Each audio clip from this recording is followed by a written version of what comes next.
Durante el siglo XX se fueron acuñando algunos cambios de paradigma, siendo que esta época podría llamarse periodo bisagra entre el mundo moderno y el contemporáneo. Esto en muchos aspectos, como el económico, el social, el político, el cultural, entre otros. En la filosofía se establecen algunos conceptos que de manera indudable cambian el rumbo del pensamiento y del método. Siendo así, propongo para este breve estudio dos aspectos. El primero, referente al método del análisis filosófico en torno al presupuesto del lenguaje como su fundamento principal. En el segundo, nos adentraremos en algunos de los autores más representativos del siglo pasado del paradigma analítico, los cuales coinciden con los fundamentos lingüísticos de Wittgenstein. Bienvenidos.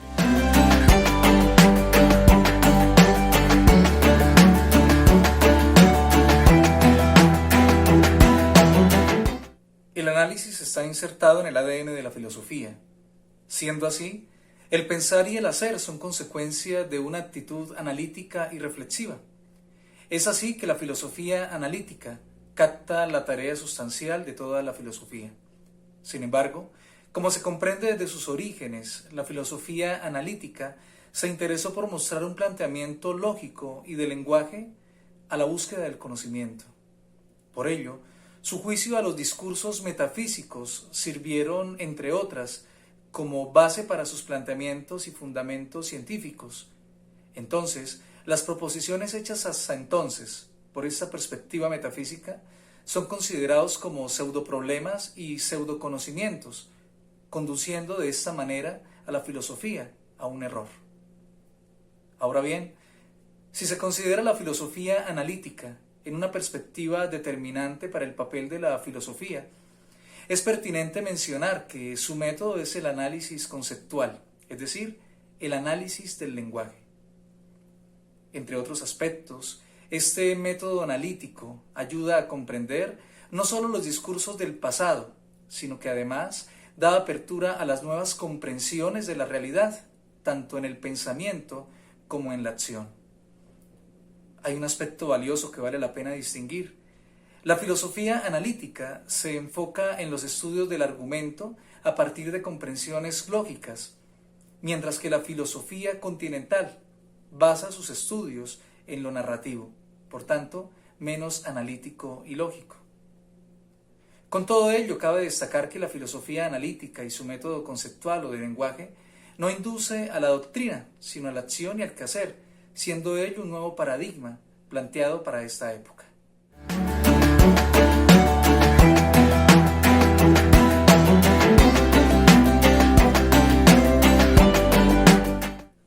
Con Wittgenstein se inaugura un periodo coyuntural, no solo del pensamiento, sino incluso del paradigma analítico, dado que su enfoque dio un giro rotundo de la validación lógica de las proposiciones al uso y a la acción del lenguaje. Para la segunda mitad del siglo XX, este sistema infiere entonces a la concepción pragmática o de utilidad del lenguaje en la incidencia y construcción de la realidad social. Ello consideró además un cambio de perspectiva sobre la concepción del mundo, dado que mediante el lenguaje descriptivo solo se enunciaba la realidad y la describía, pero en cambio, en el lenguaje prescriptivo se ahonda más en cómo debería ser el mundo y cómo se puede transformar éste mediante las palabras. A partir de estas ideas generales y del panorama del paradigma analítico, hay algunos autores que desarrollaron y contextualizaron dichos fundamentos. John Langshaw Austin, 1911-1960. Su obra más conocida, publicada póstumamente en 1962, es How to Do Things by Words, cómo hacer cosas con palabras. Ese trabajo, que recoge las conferencias que Austin pronunció en el año de 1955 en la Universidad de Harvard, constituye la culminación de su teoría y de los actos de habla. El punto de partida de Austin es la crítica a los filósofos, quienes erróneamente supusieron que la única relevancia de un enunciado es describir algún estado de la cosa o enunciar algún hecho. plantea la existencia de dos tipos de enunciados, constatativos y performativos. Los primeros los utilizamos para describir determinadas cosas. Con los segundos no se constata o describe nada, sino que se realiza un acto. John Rogers Shirley, 1932. Las primeras obras de Shirley continuaron los trabajos de sus maestros Austin y Strawson. Concretamente, en Actos de habla, Shirley desarrolla el análisis de Austin sobre los enunciados de acción o performativos. Shirley se centró en lo que Austin había llamado actos ilocutivos, actos que se realizan diciendo algo. Además, presentó su taxonomía de los actos de habla, donde se permite ver cómo el mismo enunciado cambia su significado de acuerdo con el uso que el hablante le da.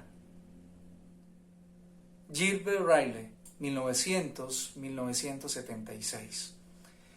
En su obra previa, Ryle había llegado a la tesis de que los problemas filosóficos surgen al intentar manejar una expresión de una categoría como si perteneciera a otra.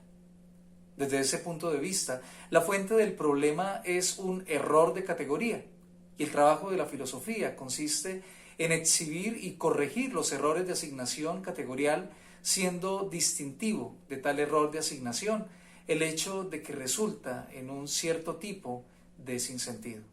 Robert Brandon, 1950. Brandon es conocido más que nada por sus trabajos en semántica, donde defiende una semántica inferencialista, la idea de que el significado de una expresión está determinado por cómo se la utiliza en las inferencias.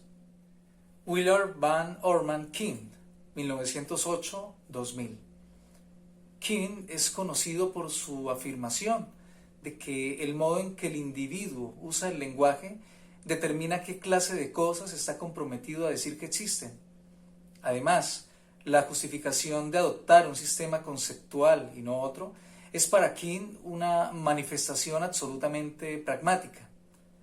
También realizó un aporte fundamental a la lingüística teórica, al proponer métodos recursivos para construir gramáticas que describan el lenguaje humano. Richard Mackay Rorty, 1931-2007. Los pragmáticos generalmente sostienen que la importancia de una idea debe ser medida por su utilidad o eficacia para lidiar con un problema dado. Esta noción se remite especialmente a William James, quien en su libro Pragmatismo estableció que las ideas deben ser consideradas no como válidas en sí mismas, sino como guías para la acción. El lado más irónico de Rorty parece cuando desacraliza el lenguaje de la filosofía y lo empieza a considerar como un lenguaje más, incluso homologándolo con la literatura. Para Rorty, la expresión juegos del lenguaje le permite hacer comprender que la filosofía de corte metafísico está destinada al fracaso por culpa de interrogantes e intenciones que no conducen a nada.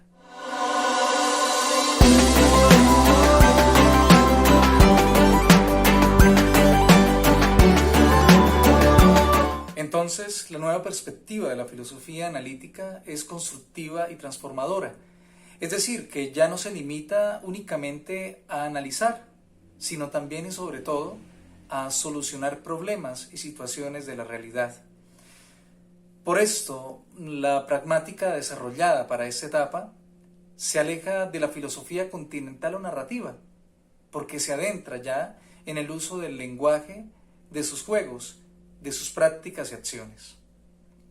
Entre otras, esta perspectiva está enfocada a los ambientes políticos, los cuales se identifican con su intención transformadora mediante la práctica y el poder, siendo que la acción que infiere la filosofía analítica es ante todo comunicativa.